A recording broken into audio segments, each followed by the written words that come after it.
आज कक्षा 9 में हम जाबिर हुसैन पाठ के बारे में पढ़ेंगे। जो इनके जीवन परिचय पे हम जानते हैं। ये 1945 में गांव नौनही राजगीर जिला नालंदा बिहार में इनका जन्म हुआ और ये अंग्रेजी भाषा साहित्य के अध्यापक हैं। ठीक है। और ये अंग्रेजी भाषा के टीचर रहे हैं। राजनीति में विधानसभा के सदस्य भी हुए, मंत्री परिषद में भी रहे, विधान परिषद के सभापति रहे। इनको हिंदी, उर्दू, अंग्रेजी तीनों भाषाओं पर अधिकार था। और इनकी प्रमुख रचनाएं हैं जो आगे हैं: डोला, बीबी का मजार, अतीत का चेहरा, लोंगा, एक नदी रेत भरी प्रमुख। और इन्होंने राजनीतिक अनुभव रहा। अब हम पाठ पे आते हैं। हमारे पाठ का नाम है सांवले सपनों की याद। अब सांवले सपनों की याद में आप पक्षी का चित्र दिखाई दे रहा है आपको। और इसमें क्या कह रहा है राइटर, ये इनके बारे में हम पढ़ रहे हैं, उनका चित्र है ये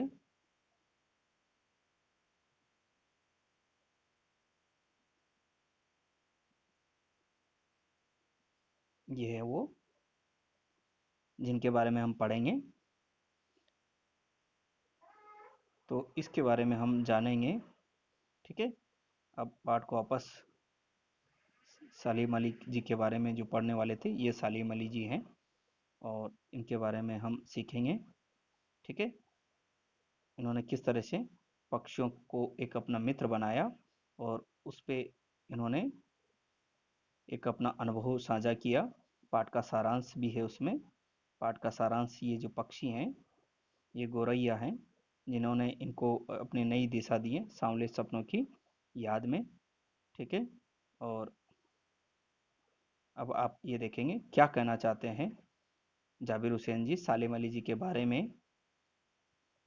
प्रस्तुत पाठ जून 1987 में प्रसिद्ध पक्षी विज्ञानी सालिम अली की मृत्यु के तुरंत बाद डायरी शैली में लिखा गया संस्मरण है। सालिम अली की मृत्यु से उत्पन्न दुख और अवसाद को लेखक ने सांवले सपनों की याद के रूप में व्यक्त किया है। सालिम अली का स्मरण करते हुए लेखक ने उनका व्यक्ति चित्र प्रस्तुत किया है। यहाँ भाषा की रवानी और अभिव्यक्ति की शैली को छूती है।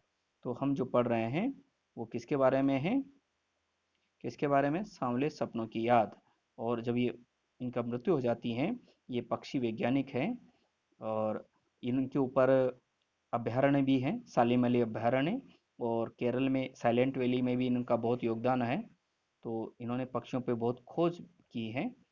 तो इस तरह से जब आप इसको विस्तार से देखेंगे, तो उससे पहले हम एक बार इनके शब्दार्थ देखते हैं इस पाठ के। आपको पता चल गया कि हमारे पाठ का नाम है। इसमें शब्दार्थ पे हम देखेंगे एक बार। और इसके बारे में यही है वो सलीम अली जी जिनका आप चित्र देख रहे हैं पाठ में। किस तरह से इन्होंने अपनी ज़िंदगी में उस गौरैया के प्रति इनका रहा। ठीक है। शब्दार्थ में पहले सालिम अली जी के बारे में जान लेते हैं हम। प्रसिद्ध पक्षी वैज्ञानिक सालिम अली का जन्म 12 नवंबर 1896 में हुआ। मृत्यु 20 जून 1987 को हुई।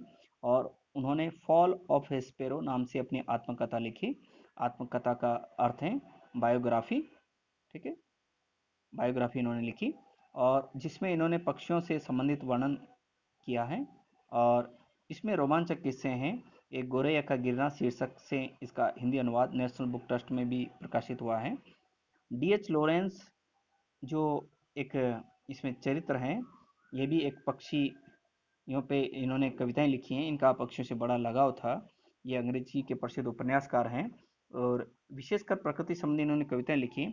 प्रकृति नेचर से डीएच लॉरेंस का गहरा लगाव था, संबंध भी था। वे मानते थे मानव जाति के एक उखड़े हुए महान वृक्ष की भांति जिसकी जड़ें हवा में फैली हुई हैं। वे ये भी मानते हैं कि हमारा प्रकृति की ओर लौटना जरूरी है। तो इस तरह से डीएच लॉरेंस ने जो कहा कि रिटर्न करो किसकी तरफ? प्रकृति की तरफ। किसने कहा? डीएच लॉरेंस ने। ये अंग्रेजी के अच्छे राइटर थे। तो इस तरह से अब हम वापस आगे देखेंगे शब्दार्थ के साथ में। शब्द संपदा: गढ़ना, बनाना, हुजूम, जन समूह, भीड़, वादी, घाटी, सौंधी, सुगंधित मिट्टी पर पानी पड़ने से उठने वाली गंध, पलायन, दूसरी जगह चले जाना, भागना, नैसर्गिक, सहज, स्वाभाविक, उष्णता, उष्णता का अर्थ क्या है? गर्मी, हरारत, आबशार का अर्थ है झरना, जिसे आप वाटरफॉल कहते हैं, ठीक है। मिथक का अर्थ है पुरानी कथाएं और नवीन स्थितियों में नए अर्थ का वर्णन करता है, मिथक है। और शोक चंचल, सती का अर्थ है शताब्दी, सती का अर्थ क्या है शताब्दी, सेंचुरी, ठीक है, सती, ठीक है। तो ये अपने शब्दार्थ देखें। अब हम पाठ का विस्तार देखते हैं किस तरह से इन्होंने, एक कविता है जो इस पे लिखी गई है पक्षियों पर, उसको भी हम अभ्यास करते हैं।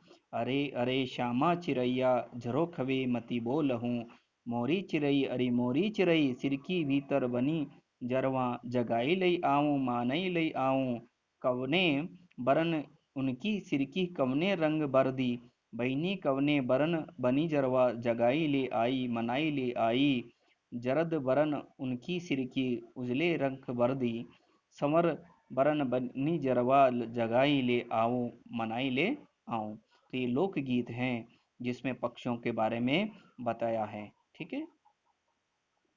आपके यहाँ भी होगा, और आप बहुत सारे टीवी चैनल हैं जिन पे आप पक्षियों के बारे में, जंगल की नई नई रोचक चीज़ों के बारे में जान सकते हैं। उनमें एनिमल किंगडम है, डिस्कवरी चैनल है, एनिमल प्लेनेट है, इनके आपको प्रोग्राम देखना है तो आपको मिल जाएंगे। और डॉक्टर सालिम मलिक को अगर आप एनसीईआरटी में सुनेंगे तो वहाँ भी इनके बारे में बताया गया है। तो अब हम पाठ को विस्तार से देखते हैं कि पक्षियों के प्रति और पर्यावरण के प्रति इन्होंने कितनी चिंता व्यक्त की है, उसका इसमें जिक्र है। और ये कैसे पक्षी प्रेमी बन जाते हैं, और इनके लिए पक्षियों से किस तरह से जुड़ाव रहता है। और इनकी आत्मकथा आपको पता ही है कि जिसका नाम क्या बताया था ना, स्पेरो ऑफ फॉल, ठीक है। और सालिम अली जी ने अपने जीवन में किस तरह से प्रधानमंत्रियों से मिले और उस समय की परिस्थितियों की, भारत की जो है उनसे उनको मुलाकात करवाई, तो हम विस्तार से देखेंगे इसको। सांवले सपनों की याद में राइटर कहते हैं जाबिर हुसैन जी कि उनकी यादें रह गई हैं, उनके सपनों की जो बातें हैं वो आज भी जीवित हैं। सुनहरे परिंदों के खूबसूरत पंखों का सवार सांवले सपनों का एक हुजूम मौत की खामोश वादी की तरफ अग्रसर है, कोई रोक टोक सके कहाँ संभव है। इस हुजूम में आगे आगे चल रहे हैं सालिम अली, अपने कंधों पर सैलानियों की तरह अपने अंतहीन सफर का बोझ उठाए।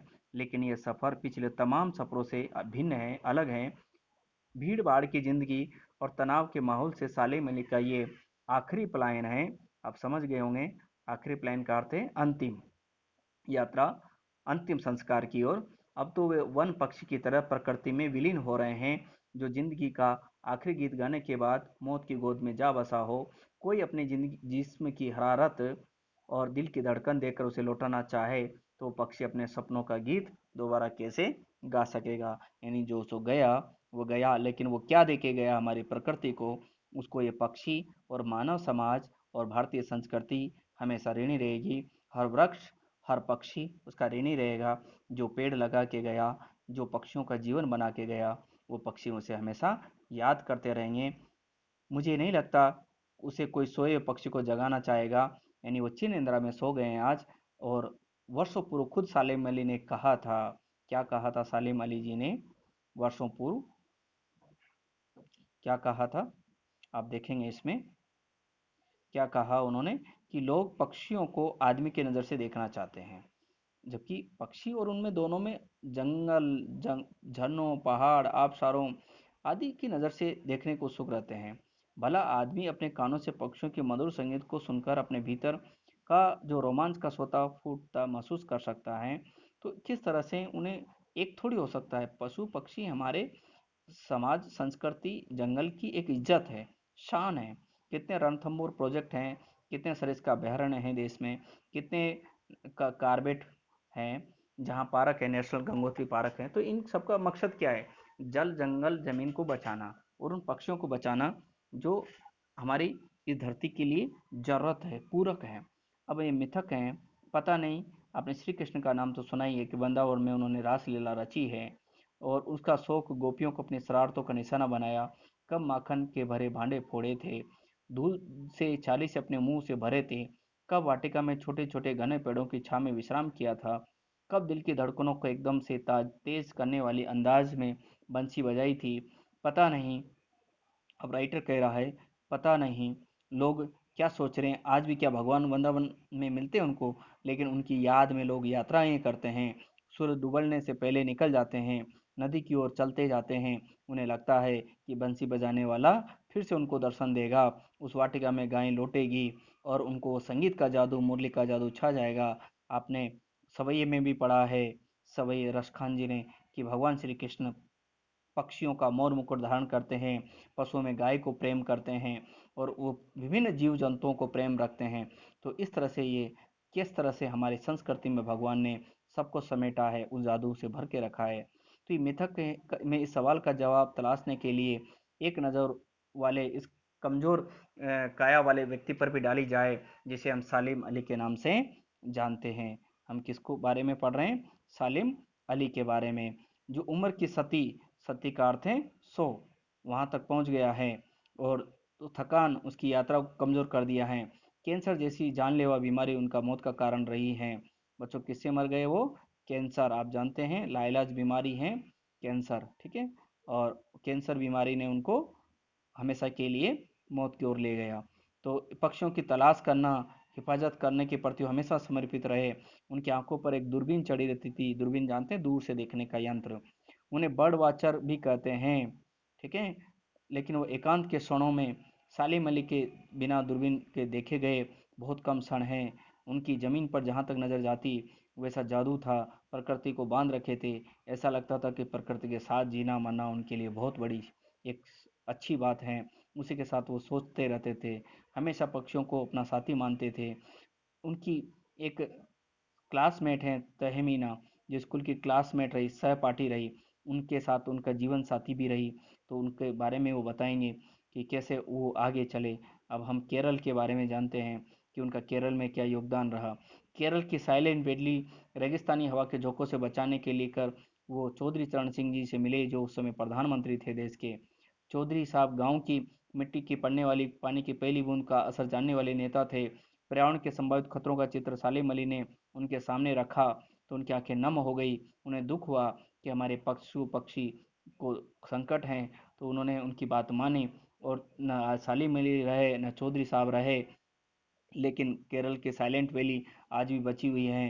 हिमालय के जो बर्फीले एरिया हैं लद्दाख वगैरह का, उसकी भी वो वकालत कर गए, नए भारत की नई नींव का संकल्प लेके गए। और ये सब आप सालिम अली जी की कथा में भी पढ़ेंगे। द फॉल्स ऑफ स्पैरो, उनकी जो कथा है, बायोग्राफी है, उसमें उनका जिक्र किया है। फॉल ऑफ स्पैरो, उसमें भी इन्होंने बहुत कुछ लिखा है पक्षियों के बारे में। आगे वर्णन करते हैं वो कि उनकी जो, मुझे याद आ गया डीएच लॉरेंस की मौत के बाद लोगों ने उनकी पत्नी फ्रीडा से अनुरोध किया। डीएच लॉरेंस को मैंने बताया था कि वो उपन्यासकार थे और उनकी पत्नी का नाम फ्रीडा था। जब उनसे पूछा तो उन्होंने बताया डीएच लॉरेंस और फ्रीडा के बारे में, तो अपने पति के बारे में कुछ बताओ। तो फ्रीडा चाहती तो बहुत कुछ बातें बता लिख सकती थी, लेकिन उसने कहा मेरे लिए लॉरेंस के बारे में कुछ लिखना असंभव है। मुझे, मेरे लिए वो जो गोरैया हैं वही लॉरेंस के बारे में सब बता देगी। कौन बता देगी? वो गोरैया, जिसको उन्होंने अपना पात्र बनाया है, वो लॉरेंस के बारे में सब कुछ जानती है। यानी वो पक्षी उनके बारे में ज़्यादा बता देंगे। मुझे ज़्यादा जानती हैं, सचमुच इतना खुला खुला सारा सादा दिल आदमी था। मुमकिन है लॉरेंस मेरी रगों में, मेरी हड्डियों में समाया हो, लेकिन मेरे लिए कितना कठिन है उसके बारे में अपने अनुभव को शब्दों का जामा पहनाना। मुझे यकीन है मेरी छत पर बैठी हुई गोरैया हम दोनों के बारे में मुझसे ज़्यादा जानकारी रखती हैं। तो इस तरह से पक्षी प्रेमी थे दोनों। और जटिल जटिल प्राणियों के लिए सालिम अली एक पहेली बन के रह गए। क्या बन के रह गए? पहेली। क्या बन के रहे? पहेली, पजल हो गए वो। पजल है। बचपन के दिनों में एयर गन से, अब देखो, बचपन में जब वो एयर गन थी उनके पास में, और उस एयर गन से एक पक्षी घायल हो जाता है। क्या घायल हो गया? नीलकंठ की एक गोरैया, जिसकी खोज नए नए रास्तों पे ले जाती हैं, जिंदगी की ऊंचाइयों का हर क्षण डिगा नहीं पाती। लॉरेंस की तरह नैसर्गिक जिंदगी का प्रतिरूप बन गए थे। सालिम अली प्रकृति की दुनिया में एक टापू बनने की बजाय वो अथाह सागर बनकर उभरे।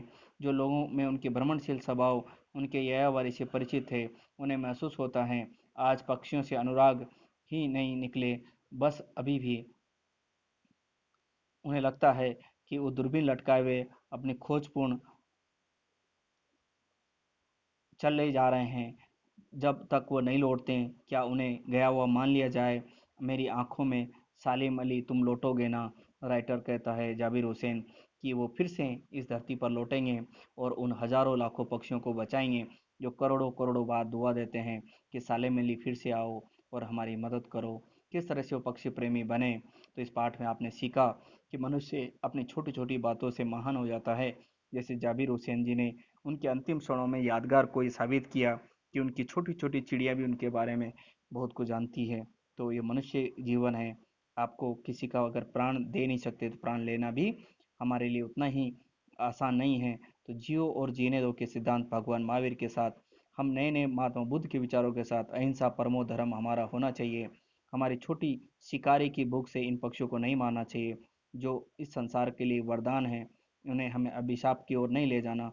सारे पक्षी अभयारण्यों में, बाघ अभयारण्यों में, इनमें हमें सहयोग करना चाहिए। विभिन्न पक्षियों को बचाना चाहिए।